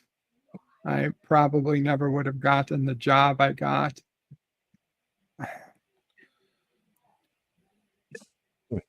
If I never got that job, God knows what would have been different. I mean, my whole life might have been different. On the other hand, who knows? Maybe I would have ended up married with kids, living somewhere else in a completely different life. Maybe I never would have gotten sick.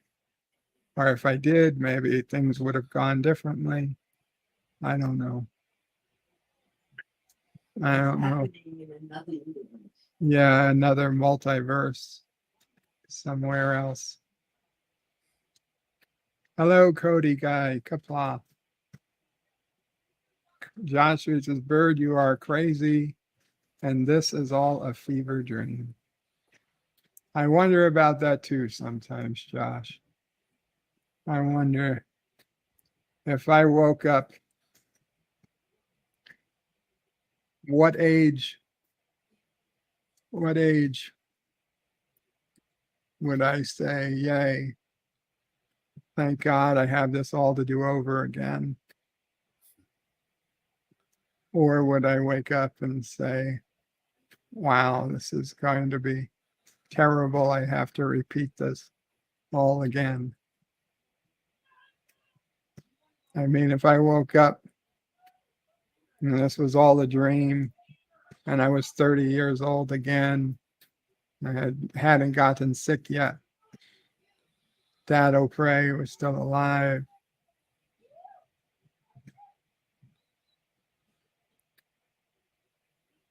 First thing, if you have to go to a hospital, what you think? Yeah, I would have gone to a different hospital. The whole reason I ended up going to the hospital I went to was because a few months before I helped Dad O'Prey's friend who lived nearby me. He had he drank. He was completely drunk one night at the yacht club, and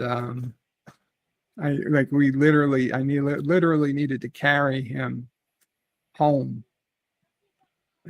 So we carried him back and to put him on a pool table in his house, just because that's as far as we could get him into his house, and just so he could sleep it off. And he was talking about he has to go to the hospital. He wants to go to LIJ. LIJ, it's a good hospital. I was like, okay, fine. And that always just remembered it. I was like, well, he lived nearby. So I was like, well, if I have to go to a hospital, I guess I'm going to go to LIJ. And so when the day came, I had to go to the hospital. I was like, oh, let's go to LIJ. All because that one night, Dad O'Prey's friend got drunk and I had to carry him home. No, it had nothing to do with Anson.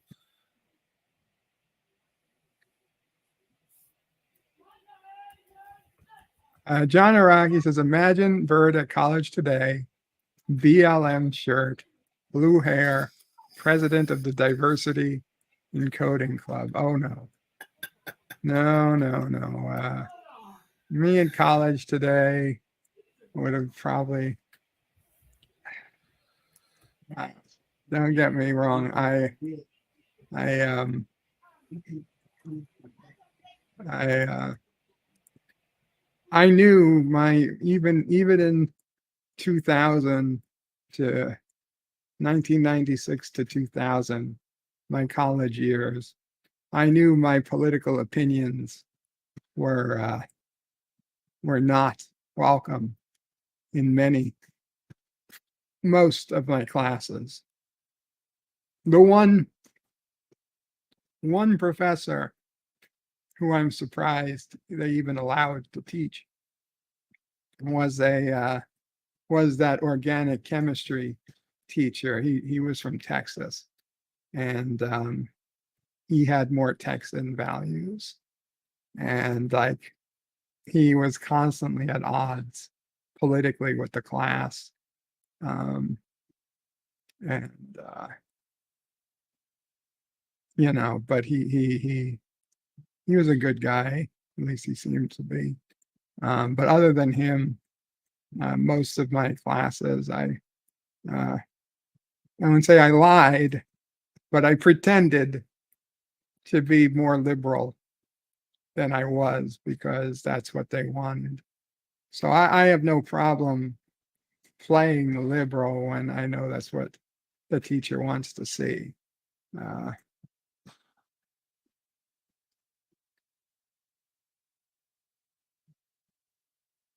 Resolute says once she left, someone probably realized she had been grading the class incorrectly the whole time. I see. I don't know. I just think, honestly, I think she was a bad professor. I couldn't learn from her. I mean, and I would use my report card as the evidence. I was like, why was I a great student for every other math class I ever took in my career, Mhm. in my college career, particularly math classes? I was an A student in every other one except hers. I mean, is it just that? I mean, it's not like I was experimenting with drugs that semester or something. No, that semester was only my second semester. I was still, I was very much a student. I was very much into the doing good. I hadn't even, my social life had barely begun by my second semester. I wasn't putting things off. I wasn't, I was trying hard. So how is it that that's the one class I did terrible at? I would say it's sure some of it was my fault, but I think a lot of it was just the way she taught. I just think it was incompatible. Considering Uh, how Calc 3 went, I wouldn't doubt it had to do with her teaching style. Captain MKG says, I actually enjoyed Calc 2 and Calc 3, but Calc 1 I didn't enjoy, but made it out with a C. Okay. See, so here the professor, she's like, listen, there's a secret to Calc 2. She's like, I never quite understood it until I had a professor of my own and she said something or he said something, and all of a sudden it clicked in my head. And then I really understood Calc 2. And I was like, okay. So I was like, wait, what did he say? And she's like, oh, I don't remember. What? How do you tell a story about how it clicked in your head for the very first time once he said that and not tell us what he said? That pissed me off. John Aragi says Bird would have his DICC president prominently on his LinkedIn and resume. I don't know what that even means. DICC? diversity, inclusion, something maybe. John Iraqi says, is today National Pasta Day? It might be. It might be. Josh Street says, don't forget, Bird would be the leader. Just, John, don't forget, Bird would be the leader of all the protests for anything. That's true. Darth Maul says, I had a college math teacher be taught by a classmate of mine how to solve the problem. She was that unqualified. I'm not surprised. Like everything else, there is some really crappy professors out there. John Araki says, woke Bird would be showing all the ladies his 4.0 face. Captain MKG says, my life as a computer science major turned art major was all about putting things off. Lol. That is quite the change. Darth Maul says, a higher form of communication is necessary for Bird. He needs a mind meld. Hey, I would have taken anything to understand that math. Josh Reed says, low Bird, the biggest FU of that year. The biggest FU of that year. What? I'm not sure I get it. Darth Maul says, so he started college around the time Bird graduated December 2000. I needed another half a semester to finish up because engineering is so many credits. It's really hard to do in 4 years. Most people do it in 4.5, even 5 years. So I had like one class, one extra class I needed to take to actually finish. I got my job before I technically graduated. And I didn't tell them I hadn't graduated because my resume that they used when they were interviewing me, it said expected graduation June 1999. But it had later been updated to December 1999. But they hired me in September 1999, and they didn't ask. They didn't ask for a diploma until after I was already hired. And so when they did ask for a diploma, and this was the head of security for the company, we had a security director who was a former FBI field office. I forget what they're called. Basically, Mulder and Scully's boss on the X-Files, whatever they are. Yeah, he was one of those people. And he's a really nice guy. And he has, Joe, we just need a copy of your diploma for your, record. And I completely honestly said, oh, I didn't get that yet. And he said, okay, but when it comes in, just make a copy and give it to so-and-so. And I was like, okay, will do. Now, I didn't say that it didn't come in because I hadn't technically graduated. I was completely honest and just saying I didn't get it yet. Then when I did graduate in December, it still took another month or 2 months for the copy to come in. But by that point, I was so much already part of the company, and particularly part of Mr. Frank's Mr. Frank being the owner of the company, sort of personal staff, that it really wouldn't have mattered had I had a diploma or not. So when I did get it, I finally gave it to the woman and she added it to my record, and no harm was done. But Right. yeah, my last year I was traveling from my parents' house where I still lived in Brooklyn to work, which was up in New Rochelle, to Hofstra, which was out in Long Island. So I was making a triangle every day from morning to New Rochelle to Long Island back to Brooklyn. And, yeah, it was for one semester, and then it was much easier. I just had to go back and forth, but I would still spend a lot of time out on Long Island because I still had a lot of friends out there. Welcome, Positive Candor. Kapla. Darth Maul says, I was taking a programming course and my professor asked me, what does this do? Proceeds to write it on the whiteboard. I basically broke it down and told him. He asked me not to be the human compiler. I'm not sure if that was a compliment or not. I don't see how it isn't.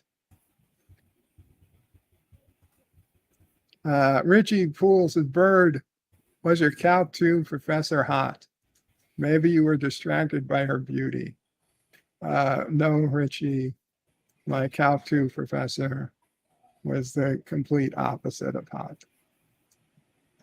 Fact, I don't know that I ever had any hot professor, which I feel like I got gypped. I really feel like I got gypped. Not a single hot professor I remember. Yeah, no, in college, there were no hot professors. Now, I know that there were a lot of young male professors that the ladies liked, but there was no attractive female professors that us guys were all. I mean, my last year, we got a female engineering professor who,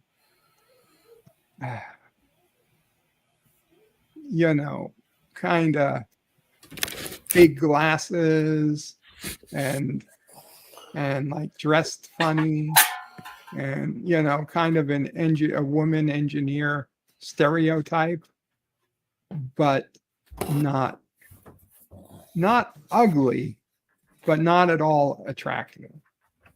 And she was, quote unquote, the most attractive professor I think I had, I didn't have her for any class, but that I would see on any regular basis. And she was not particularly attractive.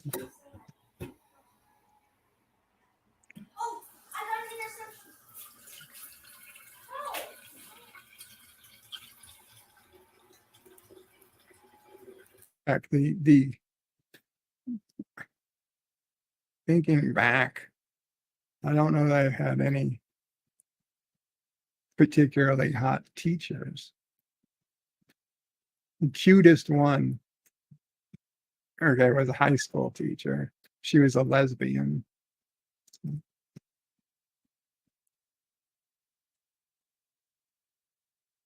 And Darth Maul says, Richie Poole, yeah, Bird was always getting D's in that class. No, the teacher did not have huge double D's.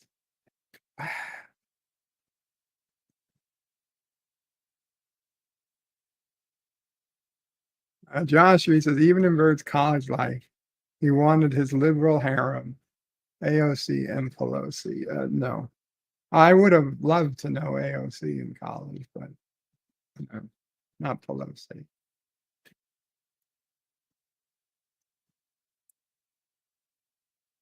John Araki says, lol, why does that trans-Canadian professor, trans-Canadian woodshop guy? I have no idea what you're talking about. John Araki says, I've never had a hot teacher, professor, or doctor. No. Had cute doctors. Apparently in the hospital. Oh, you know what? When I was in the hospital, there were a few doctors that I found particularly attractive. One who unfortunately was getting married to a podiatrist. I figured she was throwing her life away. She would have been much happier with me, but podiatrist, it's weird. Can't imagine. Can't imagine going into podiatry, but I can't imagine marrying a podiatrist, even less. Unless maybe she has some weird foot issue. That the podiatrist would be the only one who could truly love her. Well, maybe like Game of Thrones or House of the Dragon last night. She had a foot fetish. You know? Darth Maul says if you dated AOC in college, you would have been arrested. She's underage at the time. True enough. True enough.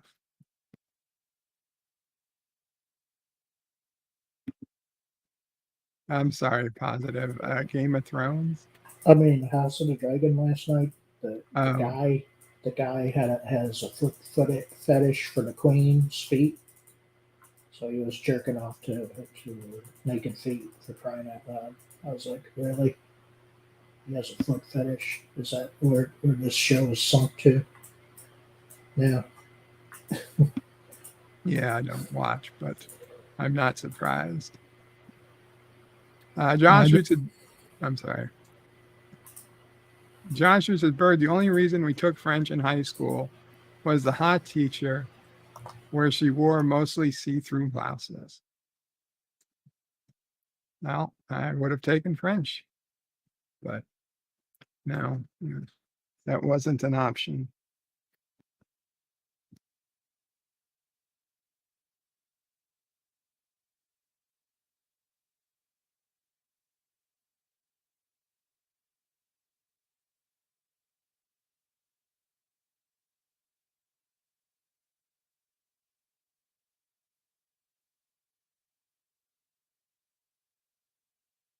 Sorry, LDG, were you about to say something? Who me? No. I was going to say something. Oh, I thought I cut you off. No. I was going to do a something there, but no worries about the OnlyFans for your feet. Gotcha. No, I think I'm gonna. I don't know. Bella's not feeling too well. She's not getting up right now. I was hoping to spend some time with her, but Yeah. she's laying down right now. I'm gonna have to wait till a little bit longer here, and yeah, it looks like I'm not gonna be going out. I'm gonna have to go back to DXL today and change out this shirt. I mean, the stains on the back is more stains than I thought there was when I looked at it for a second time. So I'm gonna have to drive all the way back to International Drive and get the shirt changed out. Thank God I kept the tags on, and hopefully they give me some kind of reimbursement for having to drive all the way back over there. No, they're not going to do that. No, they're not. You're They're you're fucking crazy if you think they are. They if they're sold me a dirty lucky, shirt. if they're lucky, they will let you trade the shirt for another shirt.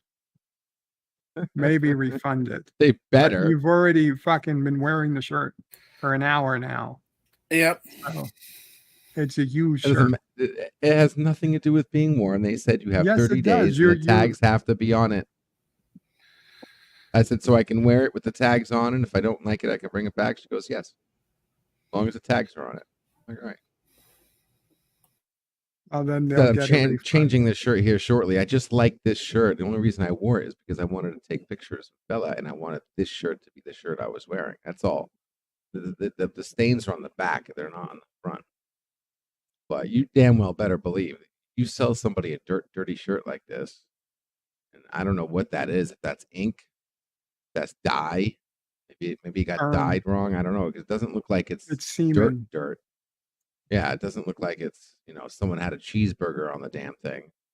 and it's located on the back. Like, I don't get it. So I'm gonna take that back today. I'm actually going to. I guess I'm gonna reboot here and try to do some kind of stream for a little bit. Watch Yeah, it'll Crowder be and ending soon.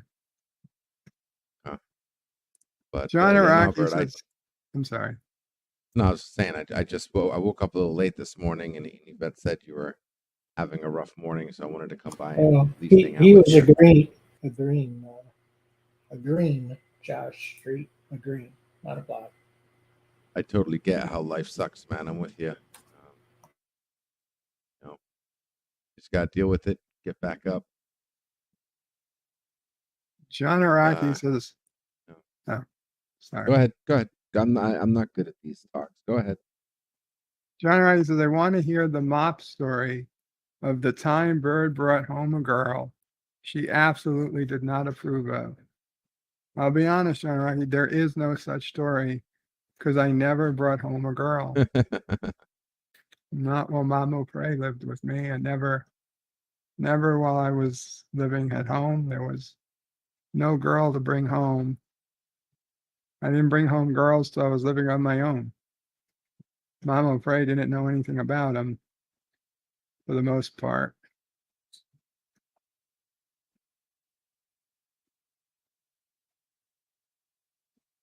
I got one. You ever watch? Do you remember the scene from Weekends at Bernie's? You've seen Weekends at Bernie's, right?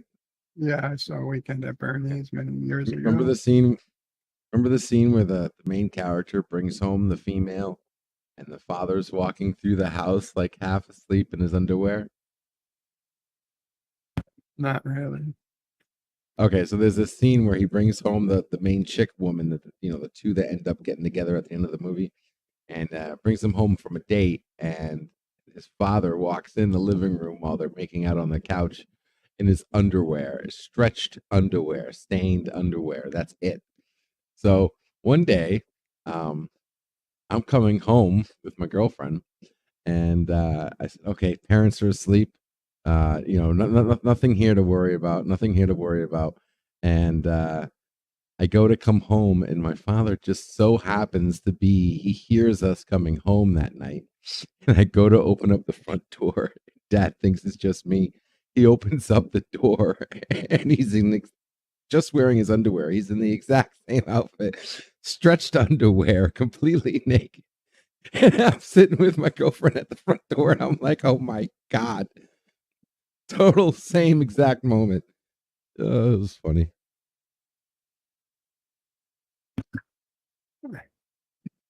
Yeah, John she was. Araki, Yeah. Mama Prey's back, so I'll just let her confirm.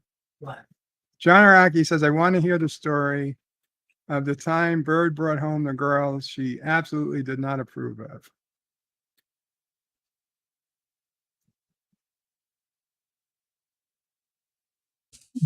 Sorry. I said that no such time exists. No, well, you see, I'm still waiting to get an answer because I'm waiting for that. Yeah, exactly. Right. It hasn't happened yet.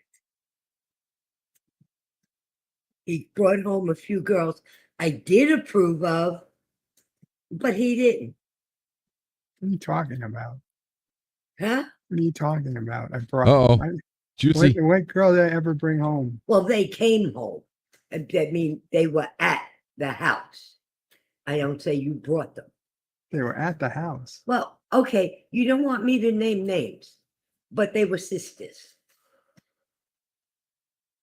Like god sisters or And either one of nuns? them would have been fine. No, not nuns. Birds was dating Biological nuns? sisters. Oh, okay. Oh my God. Little sister act fetish there? Bird?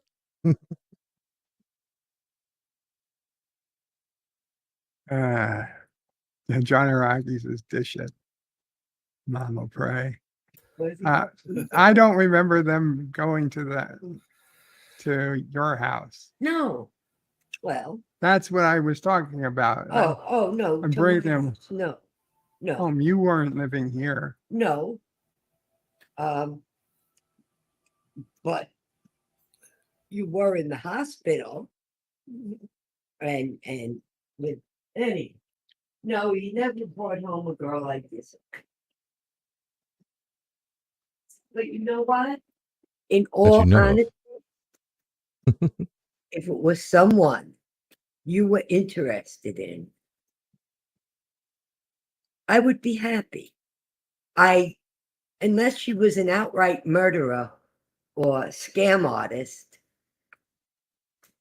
I keep my opinions to myself.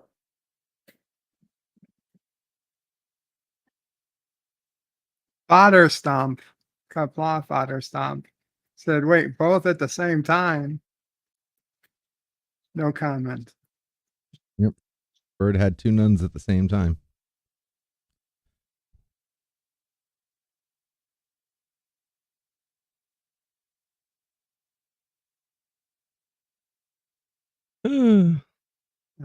Josh Street says, Lowell Bird wanted to be like those Targaryens.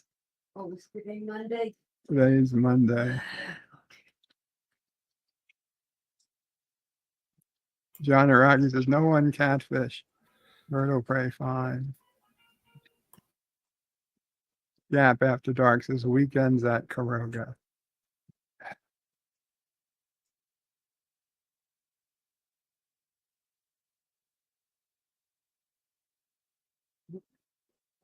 What was Tom Paris and Harry Kim?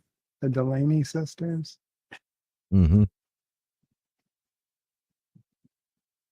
Yep.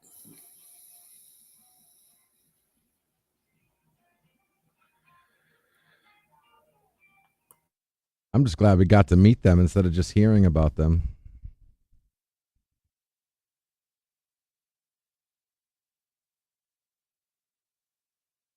I think that was Bride of Chaotica episode, I think, maybe.